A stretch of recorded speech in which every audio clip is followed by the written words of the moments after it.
ओम शांति। बहुरूपी बाबा हम बच्चों को विश्व परिवर्तन की विधि अलग अलग रूप धारण करके सिखाते हैं। स्व परिवर्तन कैसा करना है, कैसे अपने जीवन को प्रेरणा मूर्त बनाना है, उसकी भी अनेक विधियाँ बाबा हमें सिखाते हैं।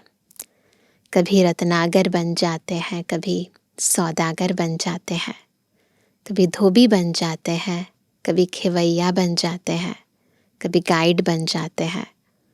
और आज बाबा हम बच्चों के लिए बागवान बन कर आए हैं, क्योंकि ये दुनिया कांटों का जंगल बन गई है। हर एक मनुष्य आत्मा एक दूसरे को दुख देती रहती है। मनसा वाचा कर्मणा संबंध में आते दुख की फीलिंग हर एक को एक दूसरे से आती है। और इसलिए बाबा हमें मन बुद्धि संस्कार सहित सुखदायी वृत्तियों से भरपूर आत्मा बनाना चाहते हैं, ताकि हम बाबा के समान सुखदेव बन जाएं, आत्माओं को परिवर्तन करने के योग्य बन जाएं। आज की मुरली भी हमें ऐसा ही कैसे सुखदाता के बच्चे मास्टर सुखदाता बनना है वो विधि सिखा रही है। उसके लिए क्या परहेज़ करनी है, किन बातों को धारणा करनी है, वो भी बता रही है। सुनते हैं प्यारे बाबा के मधुर महावाक्य। आज है 1 सितंबर 2025। बाबा के मधुर महावाक्य हैं। मीठे बच्चे, तुम्हें इस पुरुषोत्तम संगम युग पर ही उत्तम ते उत्तम पुरुष बनना है। सबसे उत्तम पुरुष है यह लक्ष्मी नारायण। प्रश्न है, तुम बच्चे बाप के साथ साथ कौन सा एक गुप्त कार्य कर रहे हो? उत्तर है, आदि सनातन देवी देवता धर्म और दैवी राजधानी की स्थापना तुम बाप के साथ गुप्त रूप से यह कार्य कर रहे हो। बाप बागवान है जो आकर कांटों के जंगल को फूलों का बगीचा बना रहे हैं।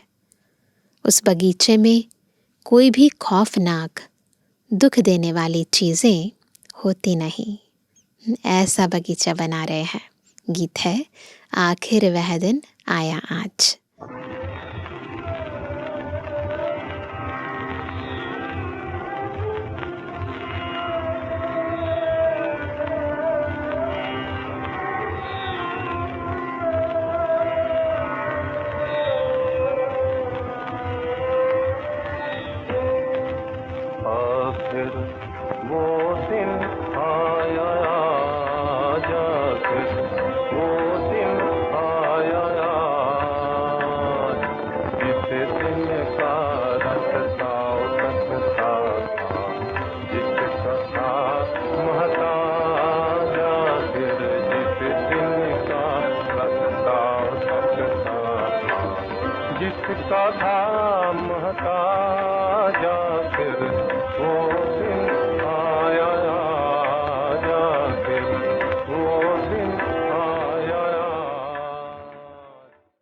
ओम शांति। रूहानी बाप बैठ रूहानी बच्चों को समझाते हैं। समझाएंगे तो ज़रूर शरीर द्वारा। ऐसे कैसे समझाएंगे? बॉडी चाहिए ना। आत्मा शरीर बगैर कोई भी कार्य कर नहीं सकती। रूहानी बाप को भी एक ही बार पुरुषोत्तम संगम युग पर शरीर लेना पड़ता है। यह संगम युग भी है। इनको पुरुषोत्तम युग भी कहेंगे, क्योंकि इस संगम युग के बाद फिर सतयुग आता है। इसलिए पुरुष उत्तम बन जाता है, आत्मा उत्तम बन जाती है। इसलिए इसके बाद सतयुग आता है। सतयुग को भी पुरुषोत्तम युग कहेंगे। बाप आकर स्थापना भी पुरुषोत्तम युग की करते हैं। संगम युग पर आते हैं तो ज़रूर वह भी पुरुषोत्तम युग हुआ। यहाँ ही बच्चों को पुरुषोत्तम बनाते हैं। फिर तुम पुरुषोत्तम नई दुनिया में रहते हो। पुरुषोत्तम अर्थात उत्तम ते उत्तम पुरुष, यह राधे कृष्ण अथवा लक्ष्मी नारायण है। यह ज्ञान भी तुमको है और धर्म वाले भी मानेंगे बरोबर यह हैवन के मालिक हैं। भारत की बड़ी भारी महिमा है, परंतु भारतवासी खुद नहीं जानते। कहते भी है ना, फलाना स्वर्गवासी हुआ, परंतु स्वर्ग क्या चीज़ है यह समझते नहीं। आपे ही सिद्ध करते हैं स्वर्ग गया, इसका मतलब नर्क में था। हेवन तो जब बाप स्थापन करे, वह तो नई दुनिया को ही कहा जाता है। दो चीज़ें हैं ना, स्वर्ग और नर्क। मनुष्य तो स्वर्ग को लाखों वर्ष कह देते हैं। तुम बच्चे समझते हो कल स्वर्ग था, बेहद के दिन और रात की बात है ना। तो बाबा कहते कल स्वर्ग था, इन्हों की राजाई थी। फिर बाप से वर्षा ले रहे हो। बाप कहते हैं मीठे लाडले बच्चे, तुम्हारी आत्मा पतित है इसलिए हेल में ही है ना, पतित है इसलिए हेल में है। कहते भी हैं अभी कलयुग के 40,000 वर्ष बाकी हैं, तो ज़रूर कलयुग वासी कहेंगे ना, पुरानी दुनिया तो है ना, मनुष्य बेचारे घोर अंधियारे में है। पिछाड़ी में जब आग लगेगी तो सब खत्म हो जाएंगे। तुम्हारी प्रीत बुद्धि है, नंबरवार पुरुषार्थ अनुसार सब खत्म हो जाएंगे। हम प्रीत बुद्धि आत्माएं, हमारी विजय हो जाएगी और हम नए युग में ट्रांसफ़र हो जाएंगे। जितना प्रीत बुद्धि होगी उतना ऊंच पद पाएंगे। सवेरे उठकर बहुत प्यार से बाप को याद करना है। भल प्रेम के आंसू भी आएं, क्योंकि बहुत समय के बाद बाप आकर मिले हैं। बाबा आप आकर हमको दुख से छुड़ाते हो। हम विषय सागर में गोते खाते कितना दुखी होते आए हैं। अभी यह है रौरव नर्क। अभी तुमको बाबा ने सारे चक्र का राज समझाया है। मूल वतन क्या है वह भी आकर बताया है। पहले तुम नहीं जानते थे, इसको कहते ही हैं कांटों का जंगल। स्वर्ग को कहा जाता है गार्डन ऑफ अल्लाह, फूलों का बगीचा। बाप को बागवान भी कहते हैं ना। तुमको फूल से फिर कांटा कौन बनाते हैं? रावण। तुम बच्चे समझते हो भारत फूलों का बगीचा था, अब जंगल है। जंगल में जानवर बिच्छू आदि रहते हैं। सतयुग में कोई खौफनाक जानवर, कोई भी डरावना जानवर जो होता है ना, आदि होते नहीं। शास्त्रों में तो बहुत बातें लिखती हैं, है ना, अलग अलग तरह की स्टोरीज बना देते हैं। श्री कृष्ण को सर्प ने डसा, यह हुआ, अलग अलग तरह के असुर दिखाते हैं ना। श्री कृष्ण को फिर द्वापर में ले गए हैं।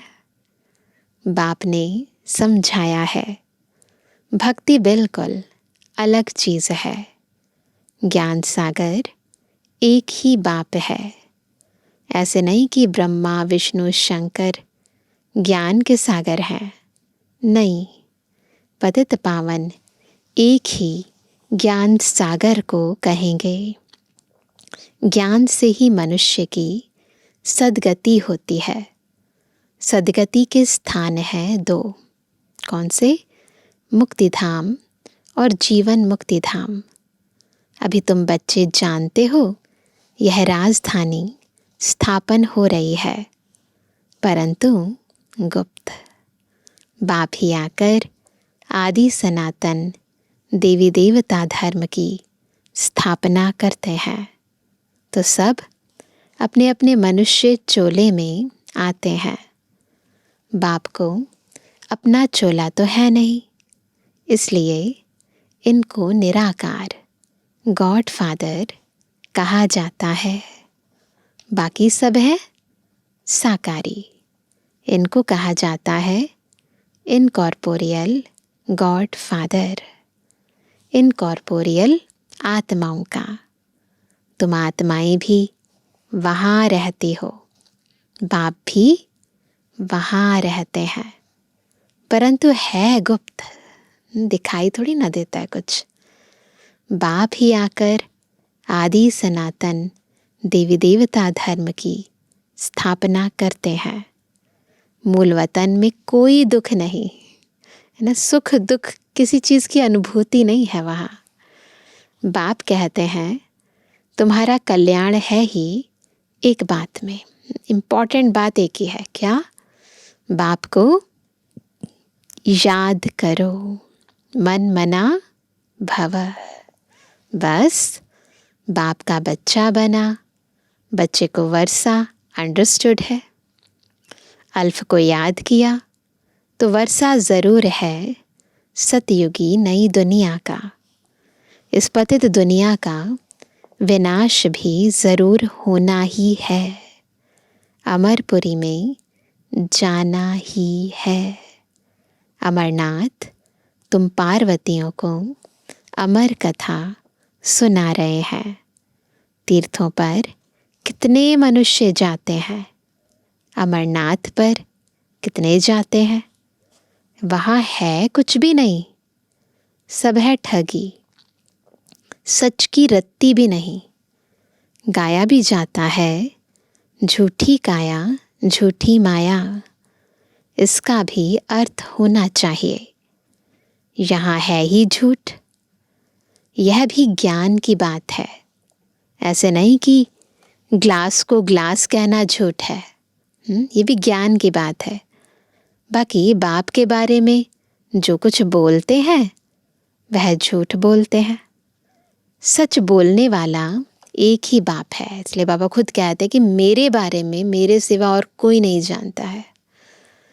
अभी तुम जानते हो, बाबा आकर सच्ची सच्ची सत्यनारायण की कथा सुनाते हैं।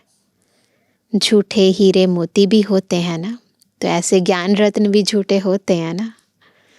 आजकल झूठ का बहुत शो है, उनकी चमक ऐसी होती है, आर्टिफिशियल ज्वेलरी होती है ना, तो बिल्कुल रियल लगती है कहीं तो बाबा कहते हैं ऐसी होती है सच्चे से भी अच्छे। यह झूठे पत्थर पहले नहीं थे, पहले इतनी ज्ञान की बातें इधर उधर की नहीं होती थी। अभी तो बहुत ज़्यादा डिटेल में सभी लोग चले गए हैं। पिछाड़ी में विलायत से आए हैं, झूठे सच्चे साथ मिला देते हैं, पता नहीं पड़ता है। फिर ऐसी चीज़ भी निकली जिससे परखते हैं ना, फिर ऐसे भी मापदंड निकलते हैं जिससे हम परख सकते हैं सच्चा क्या है झूठा क्या है। तो बाबा कहते हैं मोती भी ऐसे झूठे निकले जो ज़रा भी पता नहीं पड़ सकता। अभी तुम बच्चों को कोई संशय नहीं रहता, संशय वाले फिर आते ही नहीं। जिसको डाउट होगा ना, ज़्यादा दिन तक टिकता नहीं है, चला जाता है। प्रदर्शनी में कितने ढेर आते हैं। बाप कहते हैं अब बड़े बड़े दुकान निकालो, यह एक ही तुम्हारा सच्चा दुकान है। तुम सच्ची दुकान खोलते हो, ईश्वरीय ज्ञान रत्न सच्चे हैं, बाकी सब देह अभिमान वश बने हुए हैं, झूठे हैं। बड़े बड़े सन्यासियों के बड़े बड़े दुकान होते हैं जहाँ बड़े बड़े मनुष्य जाते हैं। तुम भी बड़े बड़े सेंटर खोलो। ये तो साकार बाबा की मुरली है, भी तो बाबा के बड़े बड़े सेंटर, रिट्रीट सेंटर बन चुके हैं। भक्ति मार्ग की सामग्री बिल्कुल अलग है। ऐसे नहीं कहेंगे कि भक्ति शुरू से ही चली आई है। नहीं, ज्ञान से होती है सद्गति अर्थात दिन। वहाँ संपूर्ण निर्विकारी विश्व के मालिक थे। मनुष्यों को यह भी पता नहीं कि यह लक्ष्मी नारायण विश्व के मालिक थे। सूर्यवंशी और चंद्रवंशी और कोई धर्म होता नहीं। बच्चों ने गीत भी सुना। तुम समझते हो कौन सा गीत था? आखिर वह दिन आया आज। तुम समझते हो आखिर वह दिन आया आज संगम का, जो हम आकर अपने बेहद के बाप से मिले। बेहद का वर्षा पाने लिए पुरुषार्थ करते हैं। सतयुग में तो ऐसे नहीं कहेंगे आखिर वह दिन आया आज, वहाँ तो नहीं कहेंगे। वो लोग समझते हैं बहुत अनाज होगा, यह होगा, है ना, योजनाएं बनाते हैं ना, ऐसा करेंगे ऐसा हो जाएगा। समझते हैं स्वर्ग की स्थापना हम करते हैं। समझते हैं स्टूडेंट का नया ब्लड है, यह बहुत मदद करेंगे, इसलिए गवर्नमेंट बहुत मेहनत करती है उन्हों पर, ताकि बच्चों का अच्छा करियर बन सके। और फिर पत्थर आदि भी वही मारते हैं। हंगामा मचाने में पहले पहले स्टूडेंट ही आगे रहते हैं। वह बड़े होशियार होते हैं, उनका न्यू ब्लड कहते हैं। अब न्यू ब्लड की तो बात नहीं, वह है ब्लड कनेक्शन। अभी तुम्हारा यह है रूहानी कनेक्शन। कहते हैं ना बाबा, हम आपका 2 मास का बच्चा हूँ, यहाँ बेहद का परिवार है, इस परिवार में आते हैं तो ये जो कनेक्शन है ये रूहानी कनेक्शन है थ्रू शिव बाबा। कई बच्चे रूहानी बर्थडे भी मनाते हैं, अलौकिक बर्थडे मनाते हैं ना बच्चे। ईश्वरीय बर्थडे ही मनाना चाहिए। कौन सा बर्थडे मनाना है? ईश्वरीय बर्थडे। वह जिस्मानी बर्थडे कैंसल कर देना चाहिए। हम ब्राह्मणों को ही खिलाएंगे। मनाना तो यह चाहिए ना। देखो आज बाबा ने कितनी अच्छी एक श्रेष्ठ मत दी। कौन सा बर्थडे मनाएंगे? अलौकिक बर्थडे। वह है आसुरी जन्म, यह है ईश्वरीय जन्म। रात दिन का फर्क है, परंतु जब निश्चय में बैठे तब फिर अलौकिक जन्मदिन मनाए। ऐसे नहीं ईश्वरीय जन्म मनाकर फिर जाए आसुरी जन्म में पड़े, ऐसा भी होता है। ईश्वरीय जन्म मनाते मनाते फिर क्या करते हैं? फिर रफू चक्कर हो जाते हैं। आजकल तो मैरिज डे भी मनाते हैं, मैरिज एनिवर्सरी मनाते हैं ना। शादी को जैसे कि अच्छा शुभ कार्य समझते हैं, जहन्नुम में जाने का भी दिन मनाते हैं। वंडर है ना। बाप बैठ यह सब बातें समझाते हैं, क्या करना चाहिए क्या नहीं करना चाहिए। अब तुमको तो ईश्वरीय बर्थडे ब्राह्मणों के साथ ही मनाना है। हम शिव बाबा के बच्चे हैं, हम बर्थडे मनाते हैं तो शिव बाबा की ही याद रहेगी। जो बच्चे निश्चय बुद्धि हैं उनको जन्मदिन मनाना चाहिए। वह आसुरी जन्म ही भूल जाए, है ना। ये जो दुनियावी जन्म है ना वो भूल जाए, बस याद रहे कि हम बाबा के कब बने। यह भी बाबा राय देते हैं। अब मानो ना मानो वो तो अपने ऊपर है ना। अगर पक्का निश्चय बुद्धि है तो बस हम तो बाबा के बन गए, दूसरा ना कोई। फिर अंतमति सोगति हो जाएगी। बाप की याद में मरा तो दूसरा जन्म भी ऐसा मिलेगा। नहीं तो अंतकाल जो स्त्री से मरे, इसीलिए ऐसा पुरुषार्थ करो जो अंत में सिवाय बाबा की याद के और कुछ भी याद न आए। यह भी ग्रंथ में है, गुरु ग्रंथ साहिब में है ना, अंत समय किसको याद करेंगे तो क्या बनेंगे। यहाँ फिर कहते हैं अंत समय गंगा का तट हो। यह सब है भक्ति मार्ग की बातें। तुमको बाप कहते हैं शरीर छूटे तो भी स्वदर्शन चक्रधारी हो। इसलिए हर पल ये स्वदर्शन चक्र घूमता रहे, है ना। कैसे कैसे मैंने विभिन्न जन्मों के अंदर अपना पार्ट अदा किया और अब मैं बिल्कुल ऊपर फरिश्ता सुनिराकारी अनादि स्वरूप फिर आदि स्वरूप में आऊंगी। तो ये चक्र चलता रहे, बुद्धि में बाप और चक्र याद हो। सो ज़रूर जब पुरुषार्थ करते रहेंगे तब तो अंतकाल याद आएगी। प्रैक्टिस पहले करनी होती है ना, फिर एंड टाइम पर अपने आप याद आएगी। अपने को आत्मा समझो और बाप को याद करो, क्योंकि तुम बच्चों को अब वापस जाना है अशरीरी होकर। यहाँ पाठ बजाते बजाते सतोप्रधान से तमोप्रधान बने हो, अब फिर सतोप्रधान बनना है। इस समय आत्मा ही इम्प्योर है, तो शरीर प्योर फिर कैसे मिल सकेगा। बाबा ने बहुत मिसाल समझाए हैं, फिर भी जौहरी है ना। खाद जेवर में नहीं सोने में पड़ती है। 24 कैरेट से 22 कैरेट बनाना होगा तो चांदी डालेंगे, एलॉय डालते हैं ना। अभी तो सोना है नहीं, सबसे लेते रहते हैं।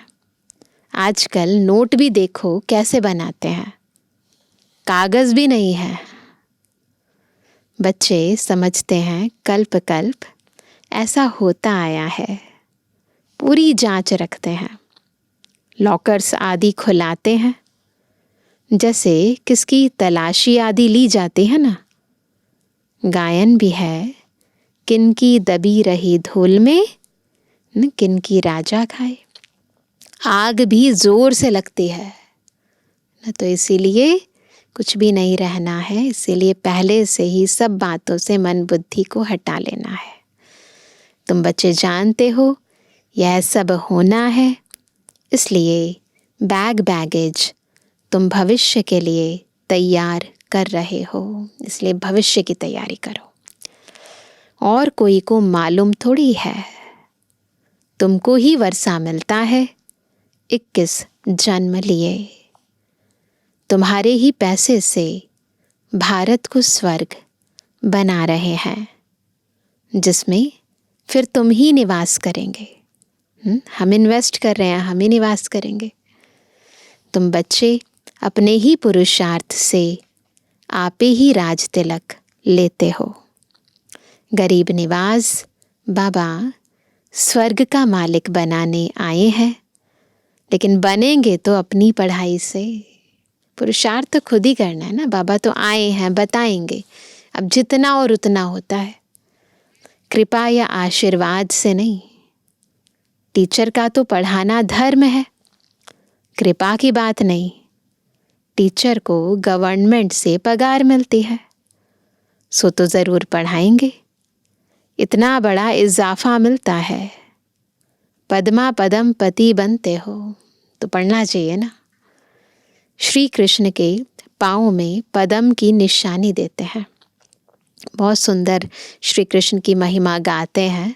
अनेक रसों में, पदों में श्री कृष्ण जी की महिमा करते हैं कि कैसे उनके नयन भी कमल समान है, उनके पैर भी कमल समान है ना। उनका हर भाव भंगिमा बिल्कुल न्यारी और प्यारी है। तो बाबा कहते हैं उनके पाँव में पदम की निशानी देते हैं। तुम यहाँ आए हो भविष्य में पदमपति बनने। तुम बहुत सुखी, साहूकार, अमर बनते हो। क्या बनते हैं? सुखी, साहूकार, अमर बनते हैं। काल पर विजय पाते हो। महामृत्यु नहीं होती है। इन बातों को मनुष्य समझ ना सके। तुम्हारी आयु पूरी हो जाती है, अमर बन जाते हो। उन्होंने फिर पांडवों के चित्र लंबे चौड़े बना दिए हैं। बाकी ऐसे लंबे चौड़े होते नहीं हैं। समझते हैं पांडव इतने लंबे थे, अब पांडव तो तुम हो। ऐसे कोई होकर नहीं गए हैं, पंडे तो हम हैं ना। कितना रात दिन का फर्क है।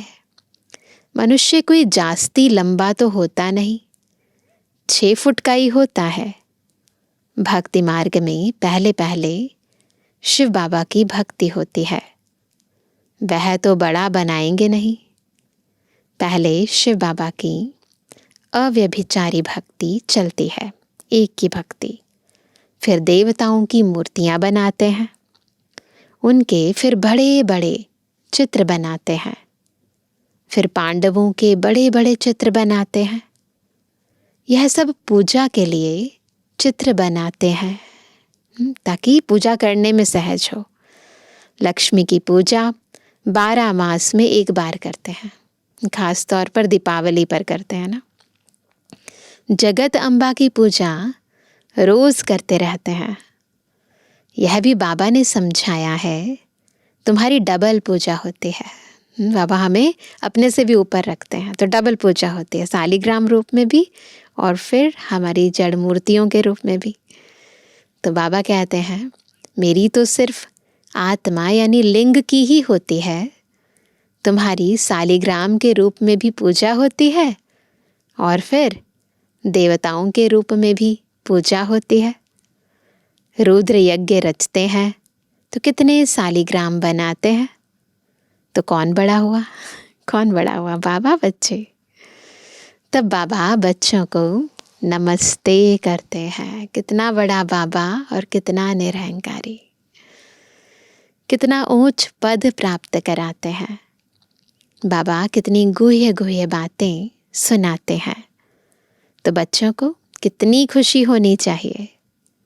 हमको भगवान पढ़ाते हैं, भगवान भगवती बनाने के लिए।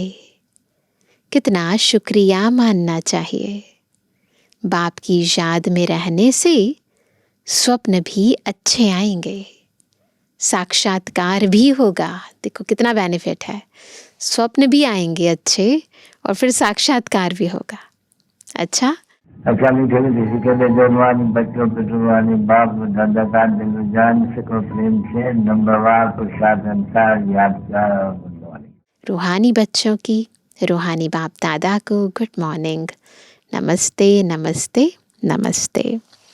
धारणा के लिए मुख्य सार। पहला, अपना ईश्वरीय रूहानी बर्थडे मनाना है, रूहानी कनेक्शन रखना है, ब्लड कनेक्शन नहीं। आसुरी जिस्मानी बर्थडे भी कैंसल, वह फिर याद भी ना आए। दूसरा, अपना बैगेज भविष्य के लिए तैयार करना है। अपने पैसे भारत को स्वर्ग बनाने की सेवा में सफल करने हैं। अपने पुरुषार्थ से अपने को राज तिलक देना है। वरदान है, स्नेह और सहयोग की विधि द्वारा सहज योगी भव। सहज योगी बनने की क्या विधि है? स्नेह और सहयोग। बाप दादा को बच्चों का स्नेह ही पसंद है। जो यज्ञ स्नेही और सहयोगी बनते हैं, वह सहज योगी स्वतः बन जाते हैं। सहयोग सहज योग है। दिल वाला बाप को दिल का स्नेह और दिल का सहयोग ही प्रिय है। छोटे दिल वाले छोटा सौदा कर खुश हो जाते और बड़ी दिल वाले बेहद का सौदा करते हैं। वैल्यू स्नेह की है, चीज़ की नहीं। इसलिए सुदामा के कच्चे चावल गाए हुए हैं। वैसे भल कोई कितना भी दे, लेकिन स्नेह नहीं तो जमा नहीं होगा। कितना भी दे दो, स्नेह से नहीं दिया ना तो जमा नहीं होगा। स्नेह से थोड़ा भी जमा करते तो वह पदम हो जाता है। तो स्नेह की वैल्यू है। स्लोगन है, समय और शक्ति व्यर्थ ना जाए, इसके लिए क्या करेंगे? पहले सोचो, पीछे करो। सोच समझ के करना है। आज का अव्यक्त इशारा, अब लगन की अग्नि को प्रज्वलित कर योग को ज्वाला रूप बनाओ। नया है अव्यक्त इशारा, अब लगन की अग्नि को प्रज्वलित कर योग को ज्वाला रूप बनाओ। बाप दादा बच्चों को विशेष इशारा दे रहे हैं, बच्चे अब तीव्र पुरुषार्थ की लगन को अग्नि रूप में लाओ, ज्वालामुखी बनो। जो भी मन के संबंध संपर्क के हिसाब किताब रहे हुए हैं, उन्हें ज्वाला स्वरूप की याद से भस्म करो।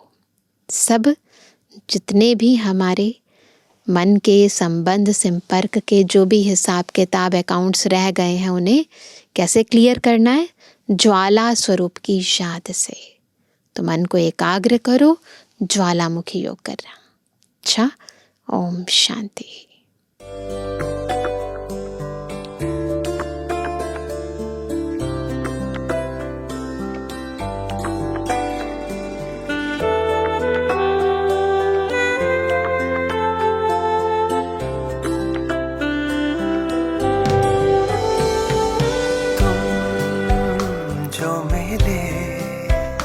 जिंदगी मिल गई, तुम जो मिले जिंदगी मिल गई। खो गई थी कहीं वो हंसी, मिल गई तुम जो मिले जिंदगी मिल गई।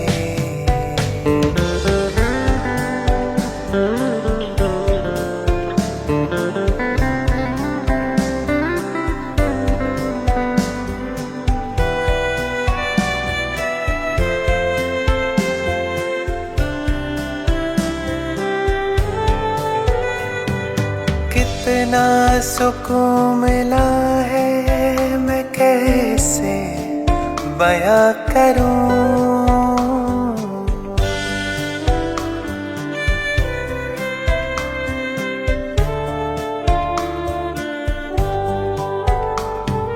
कितना सुकून मिला है, मैं कैसे बयां करूं। धड़कन में तू समाया है, कैसे जुदा करूं। धड़कन में तू समाया है, कैसे जुदा करूं। तुमसे मिली है जन्नत, अब क्या दुआ करूं। मांगो और क्या, हर खुशी मिल गई, हर खुशी मिल गई। जिंदगी मिल गई,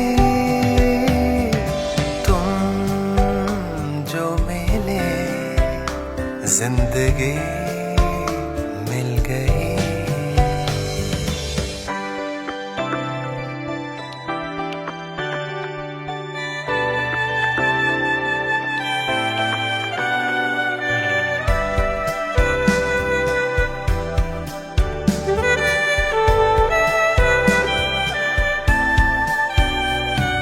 ख्वाबों का शहर ही तेरे नाम कर दिया।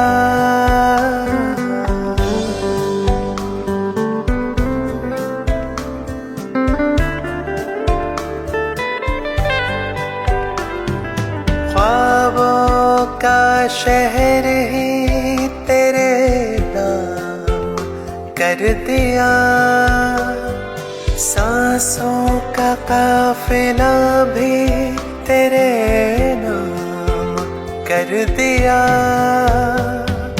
दिल की ख्वाहिशों को तेरे पास रख दिया। देखा जो तुम्हें तो रोशनी मिल गई, रोशनी मिल गई, हर खुशी मिल गई।